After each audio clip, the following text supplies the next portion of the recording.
Hello and welcome back to the channel. In today's video I am photographing books from the estate sale lot.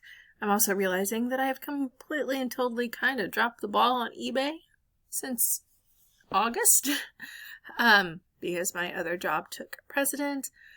I am off work, on break, between contracts. I don't know how you would say that, until the first week of January, and right now it is December 19th when I'm recording this, so I'll have time to get stuff done. However, it is the holidays, and with 3 children, I have to do a lot.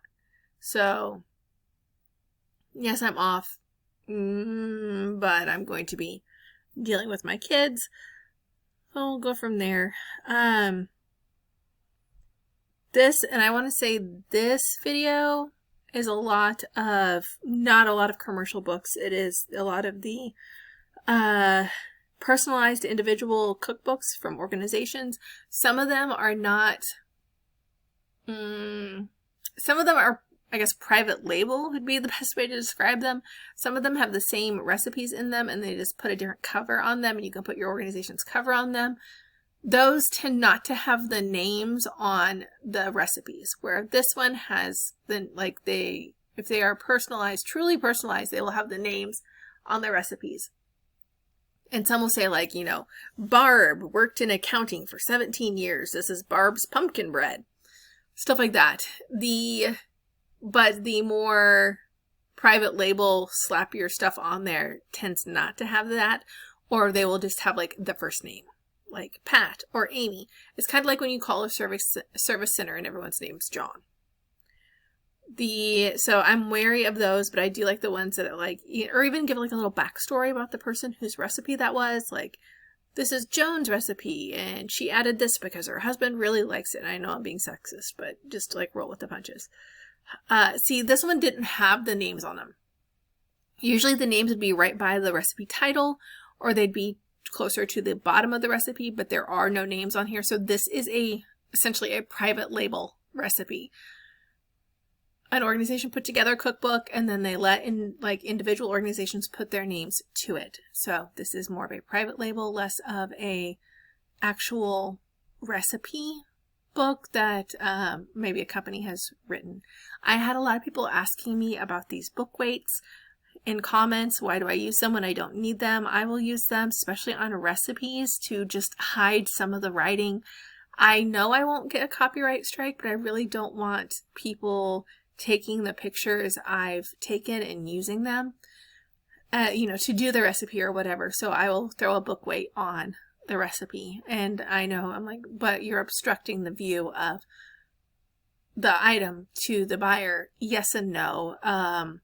It's not as big, it's not a whole page. You can kind of see around it, but it is taking enough words out that it makes it hard to read.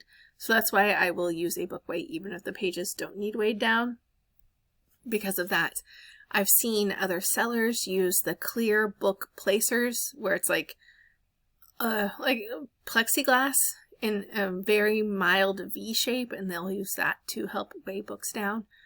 Obviously, with these spirals, I don't need help weighing the pages down, but I do like being able to hide or conceal the words a little bit so that it's not just there. Or maybe an eBay or a YouTube series could be going on eBay and making recipes from recipe book listings. So, I will say though, and this is kind of interesting, I don't know if anybody, like when you sell it to someone, you go and look up that person and be like, where's this item going? Especially if it's like, and I've seen in other like Reddit boards and stuff where people will say, my lamp is going to this, the set of blah, blah, blah. This is my cat, Dylan. If you haven't seen previous videos, we have a tuxedo cat, and he's my best worker. He checks in every day. He's very involved. He quality controls things. And he's in a lot of my videos. But what I was saying is people on Reddit are like, oh, my lamp is going to be in this show, or this item was bought by someone famous. I actually had an item bought by someone semi-famous, by a YouTuber. So, and like with a really big following. And like, I don't know how kosher it is to say who it is, so I'm not going to say who it is, but it was really interesting. And the only reason I thought to look it up is because the names seemed very YouTuber-y.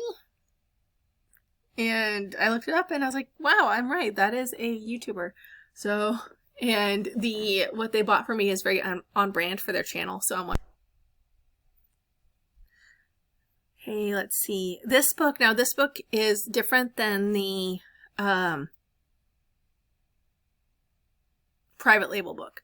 This book has the names in it. So the names with the recipes. I'm trying to see if I'll flip to a page that actually shows the names. But it has all of the names, so if someone wrote a recipe, and I want to say you could also look them up in the index to be like, okay, where's so-and-so's recipe that they wrote? I love that. And this is incredibly sexist, and I want to say it's from the 50s, but it's the Caterpillar Girls Club. So all of the recipes are from people of the female persuasion in the 50s. One of the things, it's a bummer that she wrote her name in the first pages of all the books, but it's also pretty cool that she used these. A lot of these are used. I'm pointing at the screen like you can even see right under so it'll give the title and then it'll say next to it who it is, and it's kind of hard to see, but it'll say like the blah blah blah this. So this does have the names of the individuals that wrote the recipes on there, which is kind of cool. This one has it under it. So you'd be like, man, I'm going to go through and see, who wrote this and who did that. So I do appreciate that. And it gives it more of a personal touch than like a private label cookbook. So that's pretty cool. And again, I just used the weight to cover up pages so they can't get full recipes from those pages about the book. A lot of these books were from the 40 through 60 era, and you can kind of tell, especially with the ones that were produced by individual organizations. Honestly, they probably weren't expected to last that long. This is What's Cooking in 4-H, and it was Pamela's book. But again, Loretta's got her name on the front page. I'm pretty sure people just mailed her books. My kids did 4-H for a while. They're not doing 4-H this year. Unfortunately, locally, we ended up not having any 4-H groups to join. Our 4-H group that we joined for, 7 years, 6 years, disbanded, and nobody picked it up. I just don't have the time to pick it up, not with all of my jobs and all the other extracurricular activities. So this is the first year my kids haven't done 4-H in 7 years, which is sad. 4-H was a big thing for me growing up because I grew up in a very small rural town. But it's sad that they don't have something that I had a big connection with, but it's also a relief as a mother that I'm like, I don't have to worry about projects the night before. I don't have to worry about going to the state fair, and I know this is first world problems. I don't have to worry about, who's showing what project when, or spending an entire weekend at a county show and then spending an entire day at the state level show. Again, first world problems, I know. So it's both bittersweet. I'm sad that that era is probably done because there just is no 4-H organizations here. But I'm also relieved that that's one less activity to do, and I'm pretty sure my son just keeps signing lists because he likes to write his name. Any volunteer list that runs across, he's like, sure, I'll do that. I'll join that team. I'll be in that musical. I'll do all that, which is all well and good if he could drive himself. So having one less activity is nice. This is recipes that, and I want to say it's introductory, so it'd be the younger kids. These are recipes that they would do to make something out of to show at the fair. Most of the time, little kids will make like Rice Krispie treats or chocolate chip cookies, something like that to show for the fair. And one of my friends was a food judge one year, and she was like, you just eat food all the time. I'm kind of food paranoid, so I don't know if I'd want to eat a bunch of food that little kids made, but It's fun. I don't knock 4-H. I think it's a great organization. I think it's great for kids. We just don't have one around here, and I don't have the ability nor time to create one myself. So it is both sad, but a relief. Thank you for watching my channel. Please like and subscribe, and have a productive day.